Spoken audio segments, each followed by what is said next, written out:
ನಮ್ಮ ಮೆಟ್ರೋದಲ್ಲಿ ಮತ್ತೆ ಲೈಂಗಿಕ ಕಿರುಕುಳದ ಆರೋಪ ಕೇಳಿಬಂದಿದೆ. ಯುವತಿಯೊಬ್ಬಳಿಗೆ ಲೈಂಗಿಕ ಕಿರುಕುಳ ನೀಡಿದಂತಹ ಆರೋಪವನ್ನ ಆಕೆ ಮಾಡಿದ್ದಾಳೆ. ಜನವರಿ 1ನೇ ತಾರೀಕು ಮೆಜೆಸ್ಟಿಕ್ ಮೆಟ್ರೋ ನಿಲ್ದಾಣದಲ್ಲಿ ಆಗಿರುವಂತಹ ಘಟನೆ ಇದು. ಕಿರುಕುಳದ ಬಗ್ಗೆ ಮೆಟ್ರೋ ಸಿಬ್ಬಂದಿಗೆ ಯುವತಿ ಮಾಹಿತಿಯನ್ನ ನೀಡಿದ್ಲು. ವ್ಯಕ್ತಿಯನ್ನ ವಿಚಾರಣೆ ಮಾಡಿ ಆ ನಂತರ ಸಿಬ್ಬಂದಿ ಪೊಲೀಸರಿಗೆ ಒಪ್ಪಿಸಿದ್ರು. ಬಳಿಕ ಪೊಲೀಸರ ಮುಂದೆ ಆರೋಪಿ ತನ್ನ ತಪ್ಪನ್ನ ಒಪ್ಪಿಕೊಂಡಿದ್ದಾನೆ.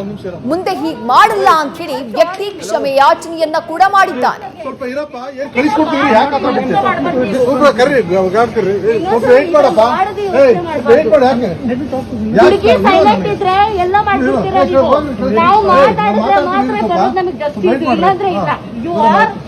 ಇವಾಗ ಬರ್ಬೇಕು, ಇದಕ್ಕೆ ಪನಿಷ್ಮೆಂಟ್ ಸಿಗ್ಬೇಕು. ಇದಕ್ಕೆ ಇನ್ನೊಂದ್ಸತಿ ಯಾರು ಮಾಡಕ್ಕೆ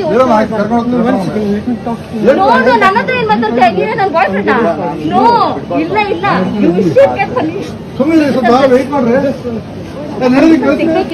ಇನ್ನೊಂದ್ಸತಿ ಯಾರು ಮಾಡಕ್ಕೆ ನನ್ನ ಹತ್ರ ಏನ್ ಮಾತಾಡ್ತಾ ನೀವೇ ನನ್ ಬಾಯ್ ಫ್ರೆಂಡ್? ಬರ್ರಿಲ್ಲ ಕರೆ ಯಾರು ಆಯ್ತು ಬಿಡ ವೀರಮ್ಮ ಒಂದು ನಿಮಿಷ ಮತ್ತಷ್ಟು ಡೀಟೇಲ್ಸ್ ನಮ್ಮ ಪ್ರತಿನಿಧಿ ಸತ್ತಾರ್ ನೀಡ್ತಾ ಹೋಗ್ತಾರೆ. ಸತ್ತಾರ್, ಕಳೆದ ಕೆಲ ತಿಂಗಳುಗಳಿಂದ ಬಹುಶಃ ಕೇಳ್ಬರ್ತಾ ಇರುವಂತಹ 3ನೇ ಪ್ರಕರಣ ಇದು. ನಮ್ಮ ಮೆಟ್ರೋದಲ್ಲಿ ಈ ರೀತಿ ಲೈಂಗಿಕ ಕಿರುಕುಳದ ಆರೋಪ ಕೇಳ್ಬರ್ತಾ ಇರೋದು. ಪರ್ಟಿಕ್ಯುಲರ್ಲಿ ಈ ಕೇಸ್ನ ಡೀಟೇಲ್ಸ್ ನ ನೀಡಬಹುದಾ? ಏನಾಯ್ತು ಅಂತ ಹೇಳಿ. ಎಸ್ ವಿದ್ಯಾ, ಖಂಡಿತವಾಗಿಯೂ ದಿನನಿತ್ಯ ಲಕ್ಷಾಂತರ ಜನರನ್ನು ನಗರದ ಮೂಲೆ ಮೂಲೆಗೂ ಕರೆದೊಯ್ಯುವಂತಹ ಮೆಟ್ರೋ ಇದೀಗ ಮಹಿಳೆಯರಿಗೆ ಎಷ್ಟು ಸೇಫ್ ಅನ್ನೋ ಪ್ರಶ್ನೆ ಮೂಡುತ್ತೆ. ಯಾಕಂದ್ರೆ ಕೇವಲ 2 ತಿಂಗಳ ಅಂತರದಲ್ಲಿ ಈ ರೀತಿಯ 3 ಪ್ರಕರಣ ನಡೆದಿರುವಂತದ್ದು. ಈ ಪರ್ಟಿಕ್ಯುಲರ್ ಇನ್ಸಿಡೆಂಟ್ ಬಗ್ಗೆ ಮಾತನಾಡೋದಾದ್ರೆ, ಹೊಸ ವರ್ಷದ ಮೊದಲ ದಿನವೇ ನಡೆದಿರುವಂತದ್ದು. ಜನವರಿ 1ರಂದು ಮೆಟ್ರೋ ಮೆಜೆಸ್ಟಿಕ್ ನ ಮೆಟ್ರೋಗೆ ಬಂದ ಸಂದರ್ಭದಲ್ಲಿ ಹಿಂಬದಿಯಿಂದ ಬಂದಂತ ಒಬ್ಬ ಕಿಡಿಗೇಡಿ ಆಕೆ ಲೈಂಗಿಕ ಕಿರುಕುಳ ಕೊಟ್ಟಿರುವಂತದ್ದು. ಕೂಡಲೇ ಯುವತಿ ಏನಿದ್ದಾಳೆ ಅಲ್ಲಿಯ ಸ್ಥಳೀಯರ ನೆರವು ಸಹ ಪ್ರಯಾಣಿಕರ ನೆರವು ಜೊತೆಗೆ ಅಲ್ಲಿ ಭದ್ರತಾ ಸಿಬ್ಬಂದಿಗೆ ಇನ್ಫಾರ್ಮ್ ಮಾಡ್ತಾರೆ. ಕೂಡಲೇ ಭದ್ರತಾ ಸಿಬ್ಬಂದಿ ಎಚ್ಚೆತ್ತುಕೊಂಡು ಆತನನ್ನು ವಶಕ್ಕೆ ಪಡೆಯುವಂತದ್ದು ಕೆಲಸ ಕೂಡ ಆಗುತ್ತೆ. ಈ ಸಂದರ್ಭದಲ್ಲಿ ಆತ ಪೊಲೀಸರ ಮುಂದೆ ಕೂಡ ತಪ್ಪೊಪ್ಪಿಕೊಂಡಿರುವಂತದ್ದು. ಪರ್ಟಿಕ್ಯುಲರ್ ಆಗಿ ಕೇವಲ 2 ತಿಂಗಳ ಅಂತರದಲ್ಲಿ ನವೆಂಬರ್ 21ರಂದು ಇದೇ ಮೆಜೆಸ್ಟಿಕ್ ನಿಲ್ದಾಣದಲ್ಲಿ ಇದೇ ರೀತಿಯ ಒಂದು ಘಟನೆ ನಡೆಯುತ್ತೆ. ಕೆಂಪು ಶರ್ಟ್ ಧರಿಸಿ ಬಂದಿದ್ದಂತ ಒಬ್ಬ ವ್ಯಕ್ತಿ ಯುವತಿಗೆ ಲೈಂಗಿಕವಾಗಿ ಕಿರುಕುಳ ಕೊಟ್ಟಿದ್ದ. ಈ ಬಗ್ಗೆ ಸೋಷಿಯಲ್ ಮೀಡಿಯಾದಲ್ಲಿ ಕೂಡ ಸಾಕಷ್ಟು ಚರ್ಚೆ ಕೂಡ ಹುಟ್ಟು ಹಾಕಿತ್ತು. ಖುದ್ದು BMRCL ಅಧಿಕಾರಿಗಳ ಗಮನಕ್ಕೆ ತರುವಂತಹ ಈ ಒಂದು ಕೆಲಸ ಕೂಡ ಆಗಿತ್ತು. ಆದ್ರೆ ಅಂದು ಕೂಡ BMRCL ಅಧಿಕಾರಿಗಳು ಇದರ ಬಗ್ಗೆ ಯಾವುದೇ ಒಂದು ಹೆಚ್ಚುವರಿ ಕಾಳಜಿ ತೋರಲಿಲ್ಲ. ಇದಾದ ನಂತರ ಡಿಸೆಂಬರ್ ಮೊದಲ ವಾರದಲ್ಲೇ ರಾಜಾಜಿನಗರ ಮೆಟ್ರೋ ಸ್ಟೇಷನ್ ಇಂದ ಒಂದು ಘಟನೆ ನಡೆಯುತ್ತೆ. ಅಂದ್ರೆ 30 ವರ್ಷದ ಲೋಕಿ ಎಂಬ ವ್ಯಕ್ತಿ ಹಿಂಬದಿಯಿಂದ ಬಂದು ಒಬ್ಬ ಮಹಿಳಾ ಪ್ರಯಾಣಿಕರಿಗೆ ಸ್ಪರ್ಶಿಸಿ ಇದೇ ರೀತಿ ತೊಂದರೆ ಕೊಡ್ತಾರೆ. ನಂತರ ಮುಂದೆ ನಿಲ್ದಾಣ ಬರ್ತಿದ್ದಂಗೆ ಆತ ಎಸ್ಕಲೇಟರ್ ಮೂಲಕ ಎಸ್ಕೇಪ್ ಆಗುವುದು ಪ್ರಯತ್ನ ಕೂಡ ಮಾಡ್ತಾನೆ. ಆದ್ರೆ ಕೂಡಲೇ ಆ ಯುವತಿ ಏನಿದ್ದಾಳೆ ಕೂಗಿದ ಪರಿಣಾಮ ಅಲ್ಲಿ ಭದ್ರತಾ ಸಿಬ್ಬಂದಿ ಆತನನ್ನು ವಶಕ್ಕೆ ಪಡೆದು ಉಪ್ಪಾರಪೇಟೆ ಪೊಲೀಸ್ ಠಾಣೆಗೆ ಕೂಡ ಉಪ್ಪಾರಪೇಟೆ ಪೊಲೀಸರುಗಳು ಒಪ್ಪಿಸಿದ ಪ್ರಸಂಗ ಕೂಡ ಆಗುತ್ತೆ.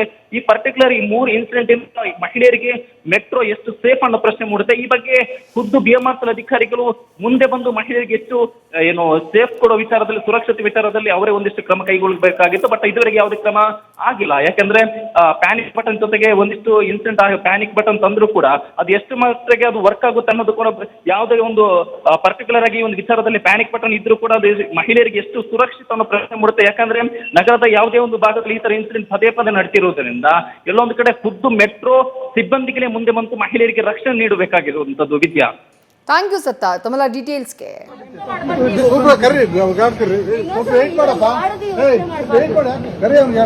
ಆಯ್ತು ಬಿಡ ವೀರಮ್ಮ ಒಂದು ನಿಮಿಷ ಸ್ವಲ್ಪ ಇರಪ್ಪ. ಏನ್ ಕಳಿಸ್ಕೊಡ್ತೀವಿ? ಯಾಕೆ ಕರ್ರಿ ಸ್ವಲ್ಪ ವೇಟ್ ಮಾಡಪ್ಪ. ವೇಟ್ ಮಾಡಿ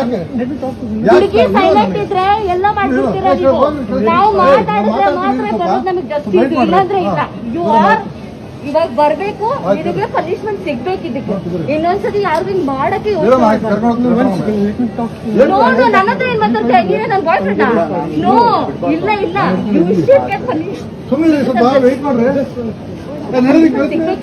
ಇನ್ನೊಂದ್ಸತಿ ಯಾರು ಮಾಡಕ್ಕೆ ನನ್ನ ಹತ್ರ ಏನ್ ಮಾತಾಡ್ತಾ ನೀವೇ ನನ್ ಬಾಯ್ ಫ್ರೆಂಡ್? ನ್ಯೂಸ್ ಫಸ್ಟ್, ನಿರ್ಭೀತಿಯಿಂದ ನಿಮ್ಮ ಪರವಾಗಿ.